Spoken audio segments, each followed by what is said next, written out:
Жакында эле энергетика министри Талайбек Ибраев Кыргызстанда атомдук электр станциясын куруу үчүн жер тандалып жатканын жана элдерге коомчулукка түшүндүрүү иштери жүрүп жатканын айтты. Белгилей кетсек, кыргыз өкмөтү Росатом менен АЭСти куруу боюнча сүйлөшүүлөрдү 2022 жылы январь айында эле баштаган.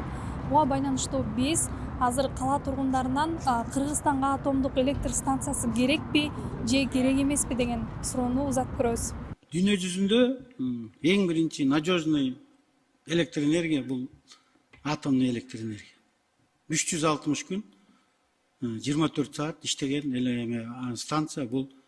Мындайча айтканда, эгерде ошол атомный станция 300 мегаватт болсо, ошол 300 мегаватты мындайча айтканда толук бере турган станция ошол. Гидроэлектростанцияда анчалык бере албайт. Гидроэлектростанцияда 80-90% бериш мүмкүн. Анан өзүңүз көрүп атасыз, климаттык азыр дүйнө жүзүндө азыр мына биз 3-чү жыл уже маловодный период, быйыл эле суубуз көп болду, ошондой эмелер бар. Биз былтыртан баштап Росатом менен меморандум келишим мененерге түзгөнбүз. Ошол Росатомдун генеральный директору Лихачев менен жолугуп, мен эң биринчи тапшырма, эгерде бизге курабыз десеңер, биздин общественности даярдап берилди.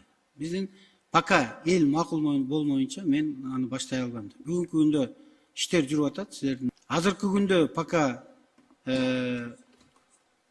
ар кайсы жерди тандоо жүрүп атат.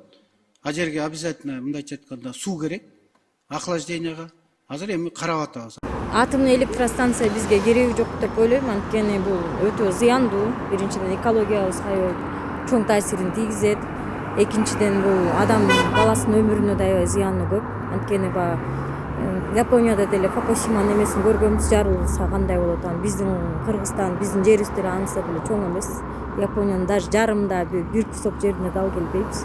Ошондуктан суу эле энергиясы менен эле колдонгон го дейм. Андан көрө ветряной мельницалар барбы, ошолор ыңгайлуу го деп ойлойм да, чем атомный станцияга караганда. Ошо атомдук станция боюнча биз эмне деп айтмакчыбыз? Мен бул боюнча деле түшүнүгүм жок экен, бирок эми баягы башка кошуна мамлекеттерге салыштырмалуу бизде деле ошондой атомдук станция болсо деп ойлойбуз. Просто эми баягы элге зыяны тийбесе, конечно, колдойбуз буюрса.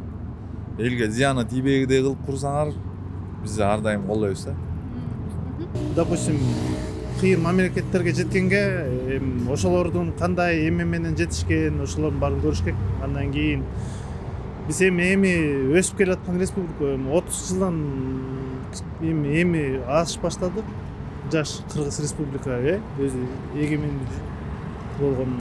Ошон үчүн акырындап бир нерселерди көрүш керек. Экономика ар кайсы менен күн көрүп туруп андан кийин кыймылдаса болот да. Баары бир эле сразу бүт баары болбойт да. Честно говоря, против. Почему мне? Во-первых, это небезопасно. Неизвестно, какие специалисты сюда будут привлечены. На опыте японцев тех же самых, да, какая трагедия произошла и сколько лет, сколько десятилетий народ страдал потом, не дай бог. У нас есть такие прекрасные водные ресурсы, реки. Можно ставить гидроэлектростанции. Она полностью обеспечит наш Кыргызстан. Куда бурса, да? А насчет электростанции, атомной, я, честно говоря, против. Эми Кыргызстанга зыяны жок болсо кошулабыз биз деле. Колдойбуз, кыргыз эли өнүгөлү, өсөлү. Салышсын. Керек болсо өкмөткө кылышсын. Кандай кылайбыз? Биз баарыбызга макулбуз. Туурабы? Коюла берсе деле болот, каршылыгым деле жок. Эми бизге пайдасы көп болсо жакшы да. Кышында свет өчсө бизге деле керек эмес да, мисалы. Мен каршы эмесмин. Зыян жок болсо керек.